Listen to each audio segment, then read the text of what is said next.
आऊज़ बिल्लाहि मिनश्शैतानिर्रजीम बिस्मिल्लाहिर्रहमानिर्रहीम। शुरू अल्लाह के नाम से जो बड़ा मेहरबान और नहायत रहम वाला है।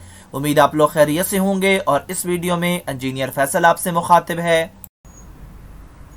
The standard atmospheric pressure at sea level is, तीन ऑप्शन है 14.5 psi 1 bar 101.32 kilo newton per metre square.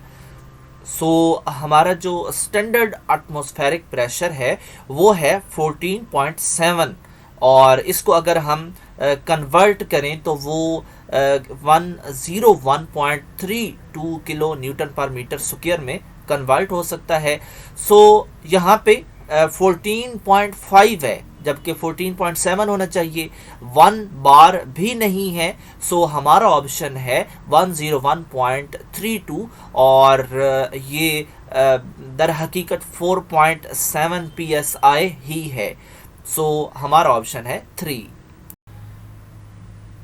Pressure above the atmospheric air is termed as, जो एटमॉस्फेरिक एयर का प्रेशर होता है उससे भी ऊपर का प्रेशर, उसको हम क्या कहेंगे?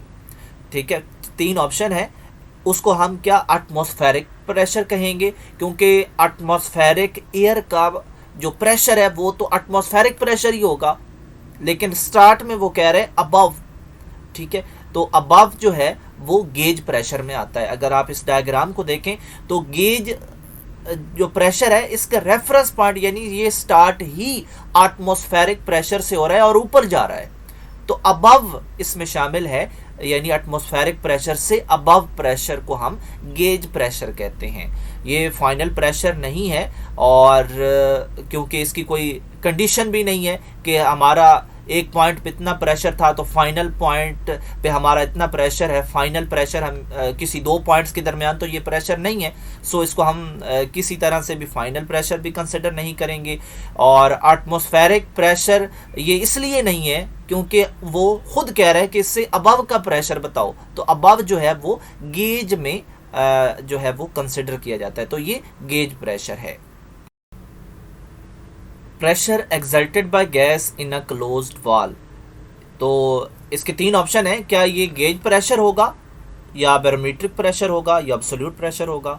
सो हमें इस स्टेटमेंट से ये समझ आ रहा है कि क्लोज्ड वाल है, यानी कि कोई कंटेनर है, उसके अंदर गैस फिल्ड है और उसके सामने वाल लगा हुआ है और अंदर की गैस प्रेशर अप्लाई कर रही है उस वाल पे, और फिर बताना है कि वो कौन सा प्रेशर है जो एक्सर्ट हो रहा है उस वाल पे, क्या वो गेज प्रेशर है या बैरोमीट्रिक है या एब्सोल्यूट है। तो बैरोमीट्रिक प्रेशर जो है यानी सेकंड वाला, ये तो एटमॉस्फेरिक प्रेशर होता है जिसको हम मेजर करते हैं बैरोमीटर के ज़रिए, तो ये किसी सिस्टम का प्रेशर तो नहीं हो सकता। सो जो एब्सोल्यूट प्रेशर है इसका आप इस डायग्राम में देख सकते हैं कि इसका स्टार्ट तो वैक्यूम से होता है। ठीक है, तो हमारा जो सिस्टम है उसमें कोई वैक्यूम का चक्कर नहीं है। सो हमारा जो सिस्टम है उसमें वो कह रहा है कि किसी कंटेनर के अंदर गैस फिल्ड है और वो प्रेशर लगा रही है, तो ऑफ कोर्स वो प्रेशर जो है वो एटमॉस्फेरिक प्रेशर से ज़्यादा होगा।